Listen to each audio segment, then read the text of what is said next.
ಗೋಡೆ ಒಡೆದು ಪರಾರಿಯಾಗಿದ್ದ ಕಿರಾತಕ ಹಂತಕ ಕೊನೆಗೂ ಪೊಲೀಸರ ಬಲೆಗೆ ಬಿತ್ತಿದ್ದಾನೆ. ಕೇರಳದ ಕಾನೂನು ವಿದ್ಯಾರ್ಥಿನಿ ದೃಶ್ಯಾಳನ್ನ ಬರ್ಬರವಾಗಿ ಕೊಲೆ ಮಾಡಿದ್ದ ವಿನೀಶ್ ಕಳೆದ 4 ತಿಂಗಳಿನಿಂದ ಪೊಲೀಸರಿಗೆ ಚಳ್ಳೆಹಣ್ಣು ತಿನ್ನಿಸುತ್ತಿದ್ದ. ಮೊಬೈಲ್ ಇಲ್ಲ, ಯಾರ ಸಂಪರ್ಕವೂ ಇಲ್ಲ. ಮುಂಬೈ ಸಮುದ್ರದಲ್ಲಿ ಮೀನುಗಾರನಾಗಿ ಅಡಗಿದ್ದ ಈತನನ್ನ ಪತ್ತೆ ಹಚ್ಚೋದು ಪೊಲೀಸರಿಗೆ ಅಸಾಧ್ಯದ ಕೆಲಸವಾಗಿತ್ತು.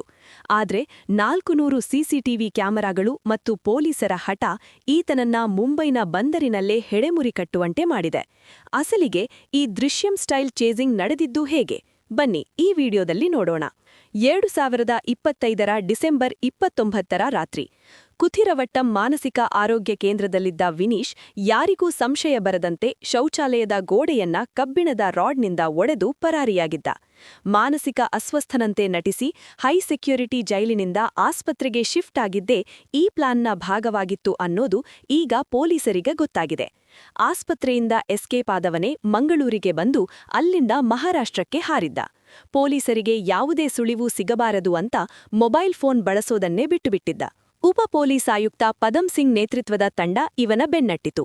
ನಾಸಿಕ್, ನಾಗ್ಪುರ, ಕಲ್ಯಾಣಂತ ಸಾವಿರಾರು ಕಿಲೋಮೀಟರ್ ಸುತ್ತಿದ ಪೊಲೀಸರು ಬರೋಬ್ಬರಿ 400 ಸಿಸಿಟಿವಿಗಳನ್ನ ಜಾಲಾಡಿದ್ರು.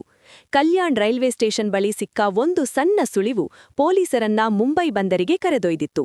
ಅಲ್ಲಿ ವಿನೀಶ್ ತನ್ನ ಗುರುತು ಮರೆಮಾಚಿ ಮೀನುಗಾರನಾಗಿ ಕೆಲಸ ಮಾಡುತ್ತಿದ್ದ. ಸತತ 1 ತಿಂಗಳ ಕಾಲ ಮುಂಬೈನಲ್ಲೇ ಬೀಡುಬಿಟ್ಟಿದ್ದ ಕೇರಳ ಪೊಲೀಸರು ಸೂಕ್ತ ಸಮಯ ನೋಡಿ ಹಂತಕನನ್ನ ಅರೆಸ್ಟ್ ಮಾಡಿದ್ದಾರೆ. 2021ರಲ್ಲಿ ತನ್ನ ಪ್ರೀತಿಯನ್ನ ನಿರಾಕರಿಸಿದಳು ಅನ್ನೋ ಕಾರಣಕ್ಕೆ ದೃಶ್ಯಾಳನ್ನ ಅವಳ ಮನೆಗೆ ನುಗ್ಗಿ ವಿನೀಶ್ ಕೊಲೆ ಮಾಡಿದ್ದ. ಈತ ಪರಾರಿಯಾದಾಗಿನಿಂದ ಸಂಸ್ತ್ರತ್ತೆಯ ಕುಟುಂಬದವರು ಪ್ರಾಣಭಯದಲ್ಲಿದ್ರು. ಈಗ ಹಂತಕ ಮತ್ತೆ ಜೈಲು ಪಾಲಾಗಿದ್ದಾನೆ. ಎಷ್ಟೇ ಚಾಣಾಕ್ಷತನ ತೋರಿಸಿದ್ರೂ ಕಾನೂನಿನಿಂದ ತಪ್ಪಿಸಿಕೊಳ್ಳೋಕೆ ಸಾಧ್ಯವಿಲ್ಲ ಅನ್ನೋದಕ್ಕೆ ಈ ಕೇಸ್ ಒಂದು ಸಾಕ್ಷಿ. ಈ ರೋಚಕ ಕಾರ್ಯಾಚರಣೆಯ ಬಗ್ಗೆ ನಿಮ್ಮ ಅಭಿಪ್ರಾಯ ಏನು?